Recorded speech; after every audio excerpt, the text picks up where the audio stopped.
Welcome. Good afternoon again, everyone. Welcome to our session on Discovering Insight on Behavioral Analytics. My name is Ben Chad. I'm a program director for IBM in supporting of our analytics software across North America, and it's my pleasure to be the host for today's panel. We have an excellent panel with a rich and diverse history across behavioral analytics for human outcomes, and we're really looking forward to hearing from them and having them share their experiences with you here today. Certainly, personally, I was very, very excited to hear that this topic was even on the agenda here at our Government Forum Conference. In the modern era, in the world of the Internet of Things and live streaming data coming off of sensors and machines at a million bits a minute, it's nice to go back and focus on really where I came from in my own personal experience, and that is, again, focusing on human outcomes, right? And using analytics to go back to those things that can really affect the people that are around us. I've got 20 plus years, supporting our advanced data analysis community. The middle part of that career, though, was supporting our federal customers. So, certainly seen a lot of applicability for this type of analytics, across our government space. And we'll hear some stories today from our excellent panel. So let me formally introduce everyone. First up, we have Jessica Barrett-Simpson. Jessica is the Senior Advisor at the U.S. Department of Education's Office of Federal Student Aid.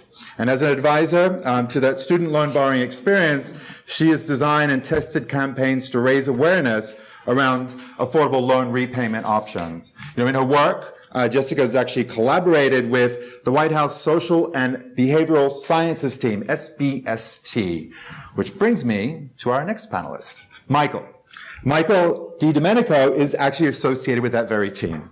Along with collaborating with Jessica on her project, he's had a larger role with the SBST, and has a variety of projects that he's provided value to, and we'll certainly look forward to hearing about those. Lucky last on the panel here is Rick. Rick, welcome. Rick Parrish. Rick is a senior analyst with Forrester Research, serving government customer experience professionals. Rick has a diverse background and a unique perspective here, specifically around his ability to share his experience across government and across government applications. So certainly looking forward to his exposure and what he's seen out there as well, what's happening today and what's going on potentially for the future as well. When we had our preparation calls for this panel, one of the questions that came up as we were chatting about the content was, Ben, what do you mean by behavioral analytics? And I guess it was a fair question, right? I mean, it could mean 1,000 different things to 1,000 different people. And we sort of came to an agreement. We said, well, what we really want to focus on in this session is the use of behavioral analytics in the drive to better understand human outcomes. And I think that was the phrase that we sort of came to an agreement on. And when we try to understand these human outcomes, for us in government, it's a means for us to better deliver our services to the right people, the right place, at the right time. For a lot of these services that we're delivering and a lot of these analytics that we're doing, there are, traditional scientific methods in place today, and this is by no means, what we're talking about here is by no means a replacement of that. But using advanced analytics or leveraging advanced analytics will really gives us an opportunity to optimize, those existing systems that are in place today and really, go to the next level with that. To conclude sort of an opening comment here, in summary, we came to an agreement that, when we're talking about behavioral analytics here in government, there are three clear benefits that we can bring to those government agencies and to those programs. Number one, we can provide, where relevant, we can provide early intervention to high-risk cases, and that can be very, very critical, and sometimes, absolutely critical in many programs. Number two, we talked about understanding the optimal path to successful outcomes. I think, what did you call it, Jessica? The golden path or something, Mm-hmm, right? The happy path. Well, the golden path, happy path is nicer. But this happy path to how do we, what path or what steps do we suggest to our cases to get to that happy outcome, to get to that best outcome? And number three, certainly we want to identify those critical pieces of information to drive policy and outreach. So we agreed that these were the benefits of what we saw for this sort of analytic going forward. So that's enough for my opening comments. Let me sit down here, and I'm going to try and keep this a little.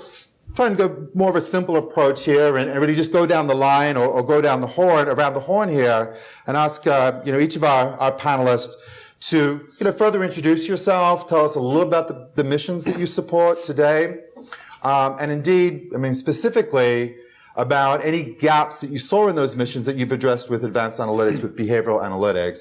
And if you have had an opportunity to do that, what benefits did you derive from that activity? So we'll just go around the horn and have each of you answer this one common question for me. Mike, shall we start with you? Yes, definitely. Well, thank you. Glad to be here to talk a little bit about our team, the Social and Behavioral Sciences team. Just a background on us, we're fairly new. We're a cross-agency group of applied behavioral scientists. We're chaired by the Office of Science and Technology Policy, and we have representation from over a dozen agencies and also offices within the Executive Office of the President. Answer to Ben's question of what gaps do we fill. Our mission is really to use what we know from the literature and behavioral sciences to fill those gaps. So formally, our mission is to translate findings and methods from the social and behavioral sciences into improvements in federal policies. So what does that mean? We use behavioral science. We categorize our interventions into 4 general buckets. So I was just going to go over those. And then at the end, I can talk a little bit about where data comes into play. But really, we're focused on the behavior of people. So the 4 buckets that we look for when we think of how can we improve government programs are, 1, streamlining access to programs. So we've learned probably more than anything in behavioral science that small barriers have big impacts. We look for opportunities to do things like shorten and simplify forms and application procedures, to use defaults, and to present information in really clear ways. So one of the key examples here is with retirement savings. There's been a lot of work done around retirement savings. Usually the sign up for employer plans is pretty simple. People plan on doing it. It's not a complicated thing, but they just wait and ultimately forget to do that. The result was a lot of people weren't actually enrolling in this. There's a big problem with retirement savings. When we look in the federal government, that's especially a problem among active service members. So there's the Thrift Savings Plan, which is the federal retirement program. Only about 42% of active service members are enrolled in that plan. That compares with over 87% of civilian federal employees. So obviously a huge gap there. Again, the form isn't complicated, but people wait to make this decision. One of the pilots that we did was when active members transfer bases, at their orientation, we give them a form that prompts them to make a choice. It says, yes, I'm interested in this program, or no, I'm not. Just prompting them to actually make a decision on the spot there almost doubled the enrollment. So huge success there.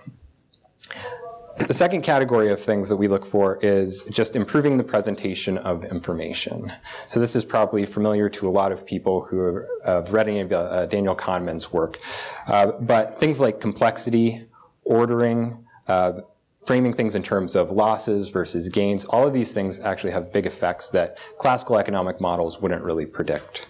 So I'll give one of the examples from Daniel Kahneman, who's kind of the father of a lot of these things. People in an experiment were offered, there's an impending flu epidemic coming through, and they're offered choices of cures. So the first one is you have a choice of a cure that will certainly save 200 people's lives versus one that has a third chance of saving everyone, 600 people in total, or 2/3 chance of saving no one. Same outcomes here, but one is a little riskier in that you have probabilities going each way. Most people choose the certain saving 200 lives. So you take that same information and flip it. And instead of saving 200 lives, you say, there's a drug where 400 people would certainly die versus the same expectations on the other choice. And which do they choose? Now they take the choice where they're avoiding the certain loss of 400 people. And it's just framing things in terms of gains or losses have these big effects. So a lot of our work, and I think Jessica's going to talk about this, is in presentation of information. We test different ways that we phrase things that are it's the same exact information pretty much, but seeing what people respond to. And that can have big effects on how people take up programs. The third bucket here is structuring and presenting choices very carefully. So the classical economic model would predict that if we have preferences, no matter what the context, those are our preferences. That turns out not to be true in a lot of cases. And one of the big things here is in terms of number of choices. And we were kind of discussing this beforehand, that when you're confronted by a lot of choices, oftentimes you're overwhelmed. So this freedom of more choices isn't always a good thing. In fact, it can lead to people taking less action. So there were some kind of fun experiments, I think, done in supermarkets. It's been done with all sorts of food products, but one article by Iyengar and Lepper tests the number of jams that are on a grocery store shelf. So in one thing, they looked, there's 24 different varieties of jam. People go in, they can pick, they can choose, think this is great information. In another supermarket, they have 6 choices of jams. The difference here is the consumers who are looking at 6 jams, about 30% of them end up buying something. When you see 24 different jams, only 3% do. It's an overwhelming difference from kind of these simple differences of choices. So one of the examples, and Jessica might touch on this more, but in terms of student loan repayment plans, there's a whole slew of income-driven plans that borrowers can choose. A lot of them are pretty similar in both name and what they do, but there's a lot of nuance to them. It's pretty difficult to choose between them. But one of the great things that they did was on the application form, now there's a box that just says, I want the lowest monthly payment. It just completely simplifies the choice. So it's a great thing. So the final bucket here is thinking about financial and non-financial incentives. Financial incentives are used everywhere in government pretty much, but we tend to work on non-financial incentives. And one of the takeaways from behavioral science is that we're sensitive to what other people think of us, or at least what we think they think of us. So things like using social norms, saying what other people are likely to do, we tend to want to do that action as well. Things like making public commitments will improve our commitment to actually taking that action. So one example of a project that we worked on that uses a non-financial incentive is with the industrial funding fee. This fee is something that vendors who sell to the government, they have to self-report sales and then pay a fee on it, which supports certain administrative activities.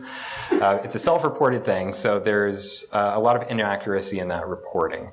What we did on that form is taking from the literature that says if you have somebody attest that this is a true statement and sign it up front on the form, that'll increase truthful reporting. So all we did at the beginning of this form was had a signature box and said, this is true. We increased the amount of fees being paid 6% the following quarter, which was over $1.6 million. So just by adding a signature box.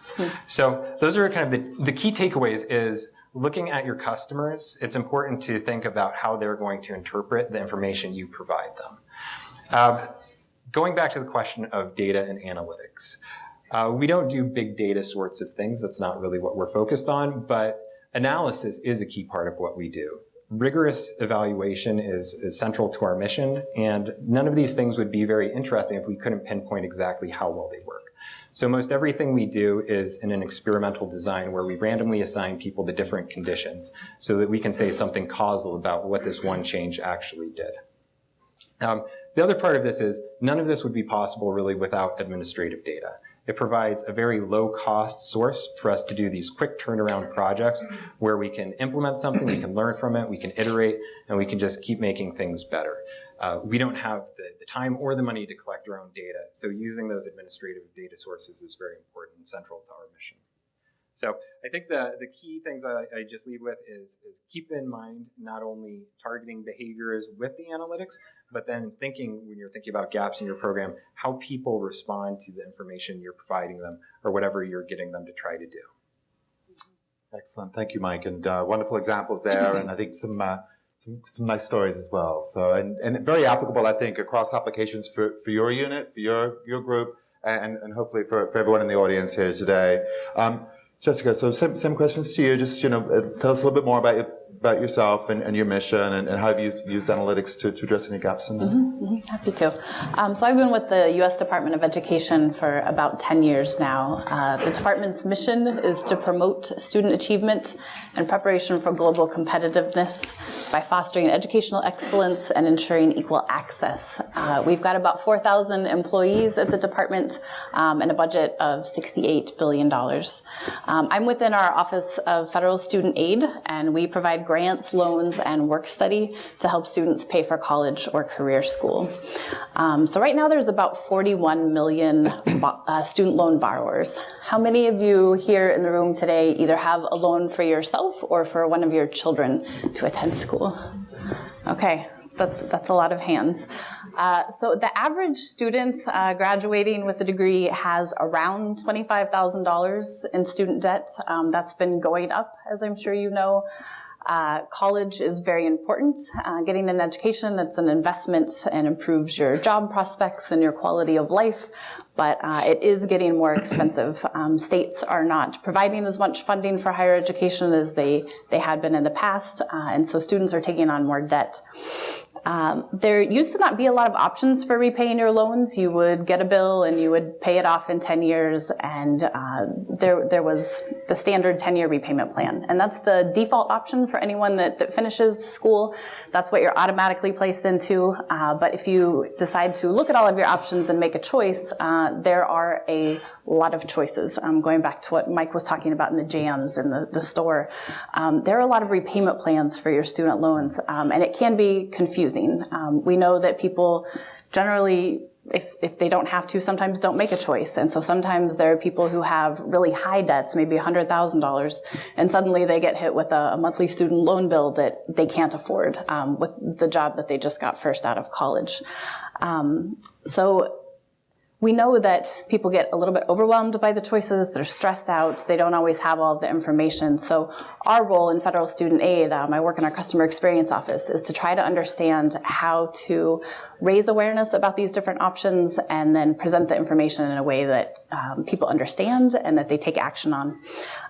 So you're talking about what are some of the gaps in our mission. We realize that these income-based repayment plans, where it ties the monthly amount that you pay on your student loans to what your income is, that take-up rates of those were fairly low, and that people did not know about them. We have customer satisfaction surveys, and we would ask questions about, what is your level of understanding with these different plans, and what did you choose, and why did you choose it, and where did you get your information? And we found out that a lot of people did not choose these income-based repayment plans because they didn't know about them.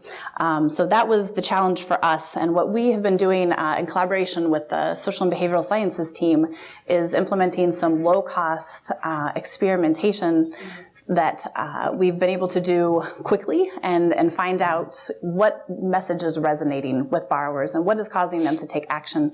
We've done a lot of that through email campaigns. We've also done it on social media.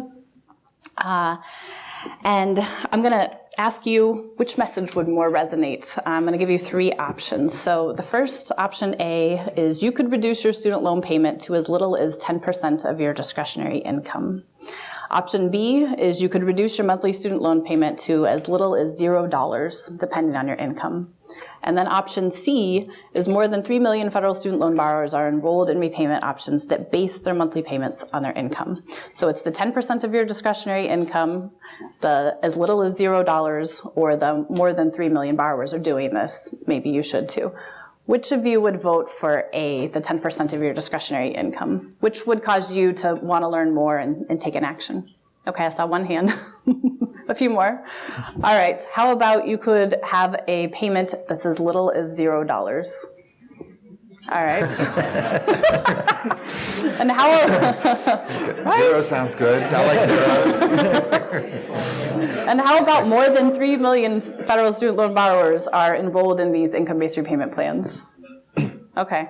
All right, so interesting. That is what we tested on social media with some paid ads, and B was the one that did the best. So what was funny is, all of us at Federal Student Aid that were trying to come up with all these different messaging, we really thought that was not going to work. And the reason why was because we thought people, first of all, wouldn't believe it, that if we put this in an email, they would think it was spam. It sounds like clickbait, like all these reasons why. But in the end, that was the one that worked the best. So we now use that messaging when we're talking about these repayment plans. And there are a large percentage of people whose payment actually is $0 because if they're not employed or if they, underemployed or part-time, their monthly payment is very low. So another thing that we found surprising, we're testing all of these messages and trying to figure out how to raise awareness and to meet this gap.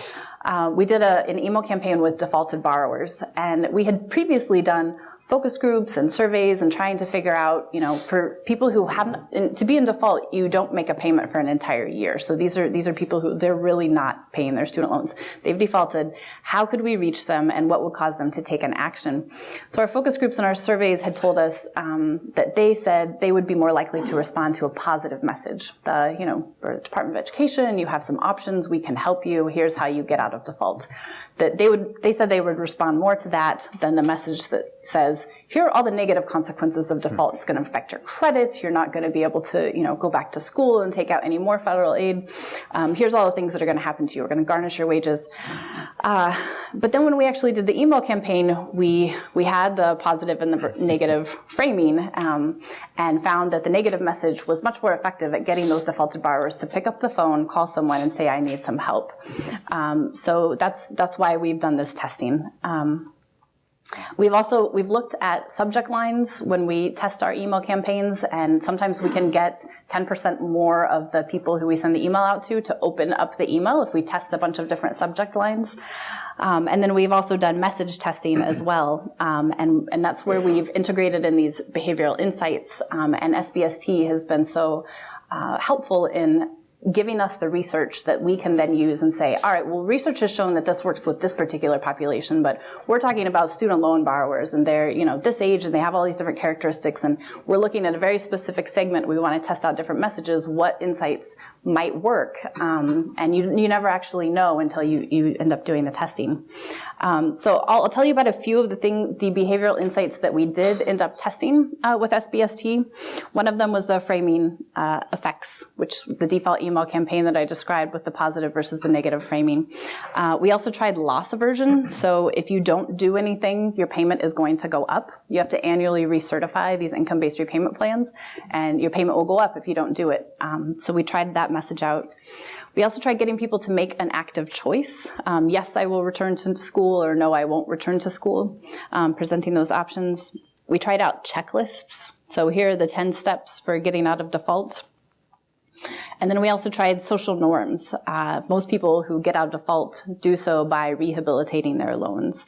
The one that was really surprising to me was a commitment device. So we tried all these things with defaulted borrowers, and one of them was, we have an appointment for you to call into the call center to talk with somebody about your defaulted loans. And we all thought, that's definitely not going to work. That's no. And I think the language said something like, you can call in at any time, but we have this special appointment for you on Wednesday between these hours. And we picked times when the call center was it's not high volume, and made sure the call center knew that this was happening. But people actually picked up the phone and called about getting out of default because we told them that they had an appointment. So that was surprising. So the result of all of this experimentation is that we have higher rates of borrowers who are now in these income-driven repayment plans. It makes their student loan payments more affordable. It eases the stress that they have. They know that they are able to make those payments, and it's reducing delinquency and default. And so this experimentation that we've been doing with SBST has really changed how we're communicating with our customers, and we're able to communicate a lot more effectively as a result. It's excellent. Thank you, Jessica. You mentioned a couple of times in your comments there about working with Mike here at SBST. Just curious, how did that come about? I mean, were you previous colleagues, or how did that that come together? It sounded like it was the synergy with, then there was a lot of benefit that came from that. Right. We were connected with them when they were first getting started in 2014, and they were helping us with a number of things. But there was also a presidential memorandum that instructed the department to work with them. Well, that helps. There was that as well. And it's also, there's something called the Student Aid Bill of Rights, which is another presidential memorandum that came out later that also said that we would do 5 pilots with the social and behavioral sciences team so that we could improve our communication with borrowers. Thank you. Yeah. Well, it sounds so like it was an administrative priority. Yeah, fair enough. But it sounds like it was beneficial for sure. Absolutely. Yeah, excellent. Thank you. Rick, in my introductions to you, I named you as serving the government customer experience professionals. And it's in your bio. Tell us a little bit about that and what unique perspective you can share in your work, in your day-to-day, and what you see across government. Sure. So yeah, I'm Forrester, Senior Government Customer Experience Analyst. Basically, it's my job to help federal agencies improve the experiences that their customers have. And behavioral analytics is a massive part of that job, because I know sometimes people hear customer experience and they think it's just sort of the new buzzword for customer service, but it's actually not. It's in fact the reverse in some ways, because when you think customer service, it's all about me, the agency or the program, saying what I am doing for you or with you or to you. But customer experience is what we call the outside in. It's the customer's perspective. It's the customer's perception of their interaction with you. And so it's a very, we call it the outside in approach, very reverse approach. And so behavioral analytics is a huge part of that, because the real goal of improving customer experience isn't just to make your ACSI score go up, right? That is not actually the real goal here, although sure, it's important, but because not all customer experience improvement is created equal, right? You have CX, I'll just say CX, it'll save us 10 minutes by the time I'm talking. If you just improve the customer's perception in certain ways, that's fine. People walk away happier, great. And there's behavioral analytics involved in doing that. But the real holy grail here is improving CX in ways that also drive your mission success, right? No matter what you do, no matter what your agency, your program mission is, you need customers to comply with your requests or your advice or your whatever. You need them to provide you accurate information, make payments, do whatever. You also need them to proactively engage with you even when you're not reaching out to them. You need them to come to you sometimes, even when they're not required to. And third, you need them to say good things about you around town, right? To create that conventional wisdom. One of the things I always say is it's been like a decade since the DMV, right, was like the centerpiece of anybody's stand-up act, right? The conventional wisdom has changed because it's better. And that matters, right? That creates conventional wisdom in society. It flows to the Hill, right? It flows to people who write budgets. That matters, right? And so that's the real goal, is to improve CX in ways that not only improve people's perceptions, but also improve your mission success. That helps you avoid what my colleagues who cover the private sector call the Borders Books problem, which was a few years ago. Remember Borders Books, right? Everybody loved Borders Books. Mm-hmm. It was at the top of all the CX metrics right at the exact same time as it was going out of business, right? Because people loved it, but not in ways that changed their behavior toward it. Oh, I love Borders. Borders is awesome. AMAZON.com. I'm like, oh, no, I love Borders. Borders is great. I'm just going to order this off Amazon, right? Didn't change behavior, right? And you want to avoid that. Obviously, you're not in a competitive market usually, but you need people we call these the 3 kinds of government customer loyalty: compliance, expansion, and advocacy, right? Those 3 things I talked about. And you need to drive that. And so behavioral analytics really comes out on both ends, right? One is analytics that help you determine what people are perceiving when they interact with you. And on the other side of that, how those perceptions then change their behaviors. Right. So for instance, let me just give you a few examples here.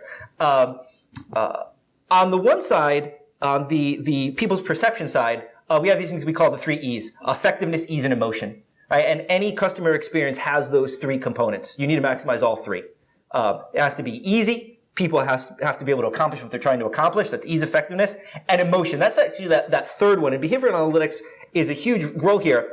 I know sometimes in government, when we talk about emotion in customer experiences, people get a little nervous. It's all supposed to be about, and all the talk, even like in the CAP goal and in in Executive Order 13571. It's all about speed and effectiveness. But the fact is, your customers are humans, right? They're emotional creatures. And our data shows that, in fact, in government, the emotional component, that third E, is more effective than effectiveness, is more important than ease and effectiveness combined in creating a good customer experience. You can create the fastest, most effective customer experience you want. Unless people walk away feeling the way they need to feel about it, it's not going to be good. Faster and more effective is not always better. And you encounter this every day yourselves, right? Sometimes you walk into a restaurant, you want fast, right? What do you want? Burger. Here's your burger. Go. Other times, you don't. Other times you want things to actually be slower. You actually want things to be about the atmosphere. You have different emotional needs. Think about in government. You have different emotional need when you deal with, when you fill out the FAFSA versus when you walk through a TSA checkpoint. Right? You see what I mean? Right? You want to feel, you still want to feel good, but good in different ways. Right? And behavioral analytics really shows us the drivers of what makes for an effective, easy, and sort of emotionally resonant experience on the one side, and it shows how that affects people's behaviors in ways that drive mission success on the other side. So here's a couple other examples here. So for instance, speed, right? Speed is part of this ease thing here. But in fact, you might think, and a sort of traditional model would say that, ticks on the clock is what matters. Fewer ticks on the clock means more speed. Wrong.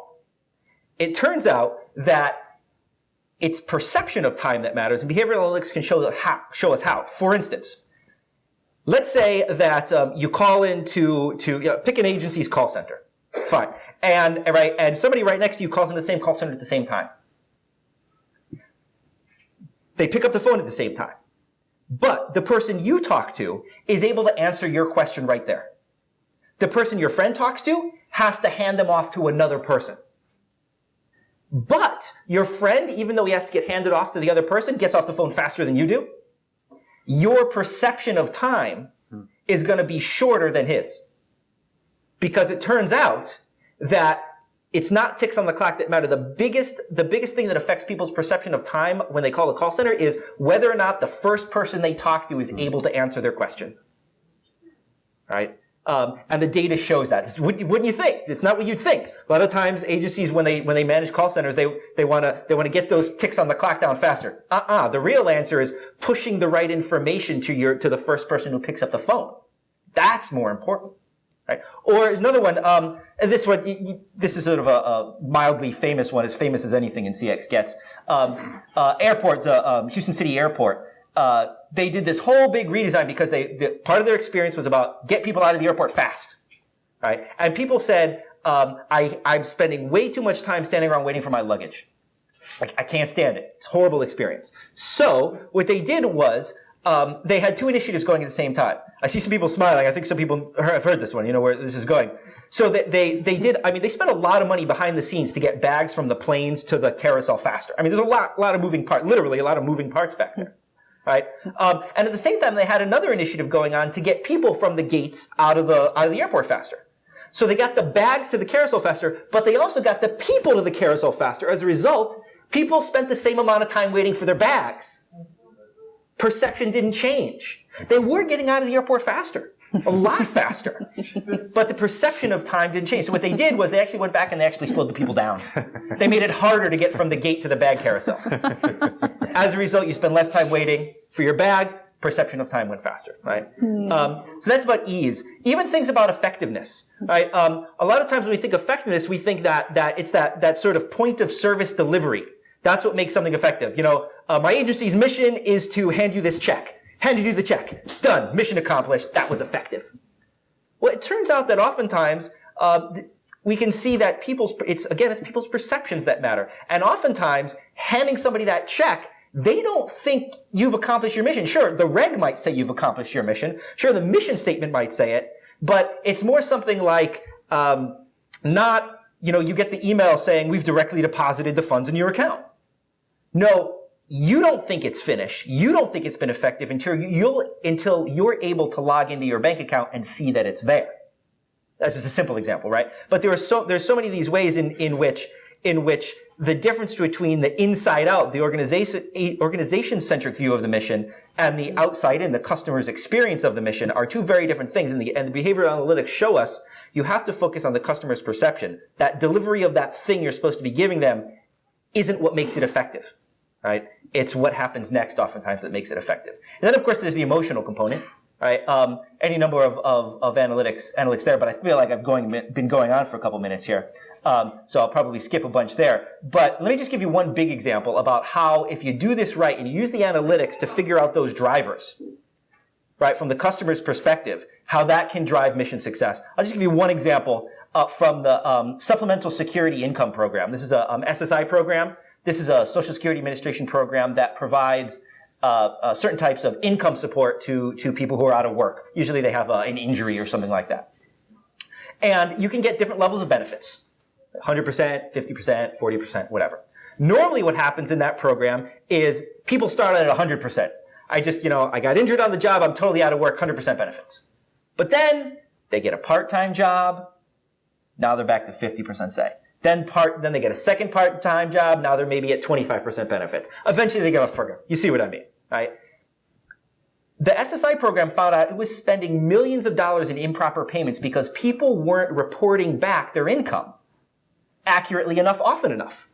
My part-time job went to full-time, I never reported it. I got a second part-time job, I never reported. I should be getting 50% benefits, I'm still getting 100%. And to their credit, they did the behavioral research and they figured out that people don't want to defraud the program. The program wasn't making it easy and effective and emotionally engaging for them to do the reporting. So people weren't doing it. I'll do it tomorrow, I'll do it next week, I'll do it next month, and eventually you just never do it.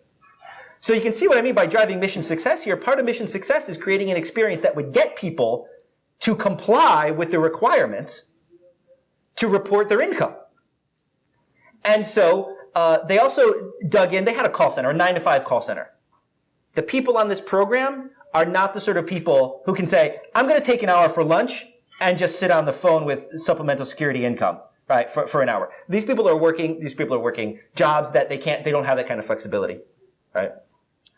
SSI realized they needed to provide a solution that would allow people to do it themselves at 3 a.m. from the bus stop on what chances are is their only internet-connected device, an older smartphone or a feature phone. So they created a mobile app. Caution, mobile app is not always the answer. In this case, it happened to be the answer, right? And they made a good one. They're not all good either. There's something like 350 federal mobile apps out there. Most of them, not that good. Not that anybody would know because nobody's ever downloaded them. But they created a good app. It was easy. It was effective. And it was emotionally engaging. It wasn't melodramatic. That's what I mean. But it was designed in a way that made people feel like they had accomplished something, like they'd done the right thing, like they were being thanked for it, right? Rather than it was like, all right, you reported it, get back to work, right? So it fulfilled all three of those E's, and as a result, compliance has skyrocketed, which has driven SSI program mission success because the amount of improper payments they're paying out has plummeted. They're saving huge taxpayer dollars, which means that money can go to the people who are supposed to be getting it. And that's the power of what you can do when you engage behavioral analytics on both ends. What drives a good experience on those 3 E's, and how those actually encourage and in fact drive mission success on the other end. That's it. Excellent, Rick. Thank you so much. And sure. I mean, for me, the takeout, as you said earlier on in your the takeaway for me earlier on in your comments was the third E, right? Outweighing the other two. Right. So the last 7 minutes was useless then. Yeah, right. Yeah. So that was fine. Good on you, mate. Thank you. We've got about 10 minutes left in the session here, about 10 to 12 minutes. I've got a quick follow-up question for each of you, and then if we have a few minutes left, I'm happy to take some questions here from the audience as well. Mike, we talked about Jessica engaging, with your group, and you said in your comments that your group's fairly new. What do you see as your goals going forward? I mean, would you want everyone in the audience here today to call you tomorrow? I mean, where do you see your path to expanding the role of behavioral analytics? Sure. I think there are 2 key places there. One is building up the capacity in agencies of Jessica and FSA are a great example of this. They're really at this point driving all of these projects. And I think it's safe to say this is kind of a path going forward, that testing and improving is just part of day-to-day business. So we are small. We can't take all of the calls from everyone. But building up that capacity is something we can do. The second thing is we've done a lot of these smaller pilots, you could say, but the ultimate goal is large-scale policy change. So I'll go back to the retirement example. We know defaults are kind of the gold standard there. If we can default people into retirement security with an easy way to opt out, that's where the real benefits are. Mm-hmm. With the service member example, the project I mentioned was actually a second in a series of pilots that we did with Department of Defense. The first one was just an email that we sent out. The second one was we were prompting people to make a yes or no choice. They didn't really have to make that choice. It was just suggested. The next stage of the pilot, we actually were requiring people to make a yes or no choice. We were seeing double-digit percentage point increases in sign-up for the thrift savings plan there. All of those results, we're building our credibility, we're building that relationship, and we're building the evidence that people needed to see that these sorts of things really do work. That kind of culminated now. There is a new policy starting in 2018. All service members are going to be defaulted into the thrift savings plan. So that's kind of I guess the happy path for us is to have those proof of concept things, to build some credibility, build relationships, but ultimately we want to get to big policy changes. Perfect, thank you. Good luck to be sure. Follow-up question for you, Jessica. We've been talking about a lot of analytics on the table here, and in my mind, I'm an old statistician from way back, so I keep thinking of rows, columns, and cells, and cross tabs and regressions, right? And but have there been any qualitative sort of efforts that you've worked with to really complement sort of the traditional hard sort of stats type analytics, to drive the same missions? The mission goals that you shared with us? We do have surveys. We have the ACSI survey for a lot of different aspects of our customers. We have the FAFSA one, which we have consistently very high scores compared to other parts of government for the FAFSA. But we've started to do that now for different borrower segments, so borrowers who are in grace or who are delinquent or in default. But we started a process recently where we do customer listening, and all the different data sources, all the different customer touch points, the people who own that data meet on a monthly basis, and they share what we saw in the last month from that particular place, whether it was the call center, or it was our website analytics, or a survey, or emails, whatever it was. In terms of customer feedback, they talk about what the trends were in the last month, but then part of what we try to do in our customer experience office is be the voice of the customer and to remind people what customers are saying. So we're looking at Facebook posts about us and tweets, and we sometimes listen to phone calls so that we're constantly reminded what it is that our customers are saying about us in their own words, that qualitative data. But one thing we've tried to add to our surveys is a lot of this getting at how people make decisions, what their preferences are. It's been interesting. We've asked things about, if you're going to repay your student loans, would you rather have a lower monthly payment, or would you rather pay your loans off quickly, as fast as you possibly can? In my mind, I think of it kind of like, I just bought a house recently. Do you want a 15-year mortgage, or do you want a 30-year mortgage? Like, most people take the 30-year mortgage because the 15-year mortgage is unaffordable. You're paying more over time in interest, but that's what most people do. If they could do the 15-year mortgage, they would. And student loans, it's similar in the sense that you have different trade-offs, and you have to understand different segments and who is more likely to make one choice or another, or just make sure that people are aware of what their options are and which path they might want to go down. So we have asked a lot of those questions about how they make decisions and how they consume information. But two of the interesting things that I've learned from some of these surveys, one is that people do not actively seek out information from us. Like, we've asked people who are about to go into repayment after they've been in their grace period for their student loans, and we ask them, have you gone to this website, or have you talked to your loan servicer, have you talked to your friends, have you been on Facebook? Like, how are you getting information about repaying your loans? And about a quarter of them say, I have not tried to get any information at all. Like, I've not talked to anybody, I haven't called anybody, I haven't looked at a website. So that's been important information for us to see that we need to actually be pushing information out, as well as expecting people to come to us and engage with us. And another interesting insight has been that people don't actually make an active choice about their loans. If you don't make a choice, you just get put into the 10-year standard repayment plan, and a surprisingly large percentage of people just roll into that and they don't look at all of their options. So that default is very important. And we have not really reconsidered that default as these balances have been increasing over time. And that used to be and may still be for many people the right thing. But for a lot of people who have high balances and may not have the employment that they can repay those loans, that's not always the best option. Very good. Thank you, Jessica. Rick, I'm going to give you the last word up on the stage here. A few more minutes left on our time. Your stories were great. A lot of value in the experiences that you've seen, up until now. What do you see as the trend going forward? I mean, again, you have a unique perspective across government and with your colleagues on the commercial side. What do you see as the trends going forward in terms of the adoption of behavioral analytics, across government? Sure. As usual, the talk is definitely outpacing and continue to outpace the action, right? One of the things I definitely see is as more agencies get interested in improving customer experiences, they're gathering lots more data, right? But what they're not necessarily doing is gathering the right data, right? And in fact, in the private sector, companies that really consistently provide the best experiences are by and large gathering less data now than they were 3 or 5 years ago.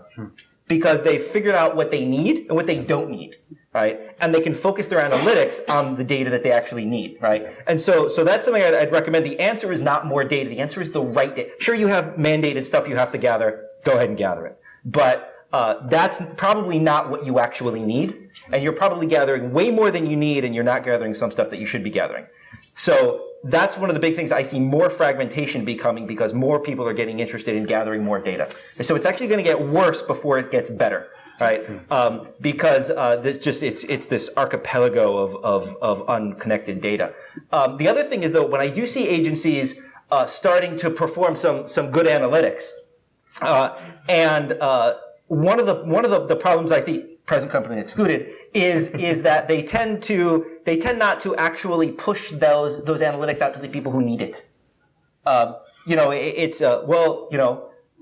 We put it on the shared drive. Oh well, job done. It's on the shared drive, right? You need to create dashboards or even something simple, Word documents, whatever, a weekly email, something that gets the right information, the right behavioral analytics and other data out to the people who can use it on a routine basis, so they know where, and so they also know where they can go to get more if they need that as well. Happens almost every week. I'm on the phone with one of my client agencies. There's 3 or 4 people from the agency on the phone, and one of them says some sort of data they're gathering or some sort of analysis they're doing. The other people on the phone, it's the first time they're hearing about it.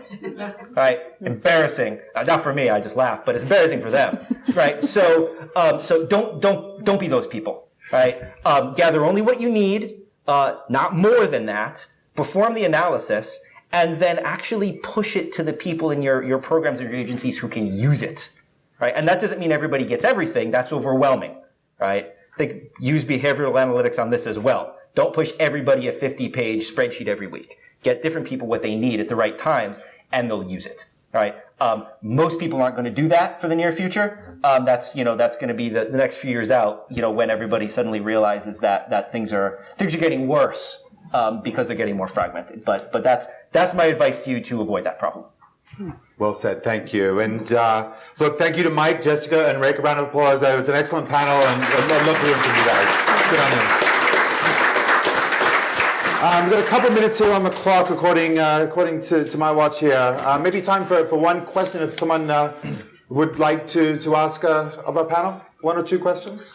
Yes? No? Anyone want to volunteer? Oh, gentleman in the front here.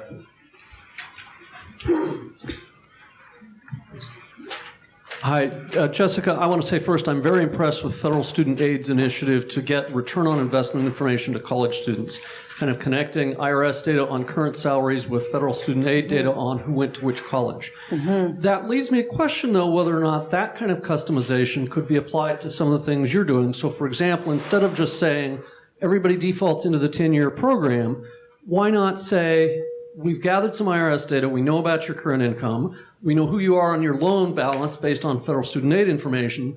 Let us, instead of just defaulting everybody to the same alternative, mass customize the default. Mm-hmm. Mm-hmm. That's a fascinating idea, and we have discussed what it might look like to change that default, and it's a hard thing to do because we know what the trade-offs are in terms of interest, and right now the plan that everyone goes into, it minimizes the amount that they're paying over time, and there's some reluctance to, push people or default them into an option where they might not actually be paying attention to all the details, where they would be paying more over time. So there's just some reluctance to do that, but that is definitely, I think, what we've discussed is mitigating that issue is making people make a choice. I mean, right now you don't have to make a choice, and we could change the default.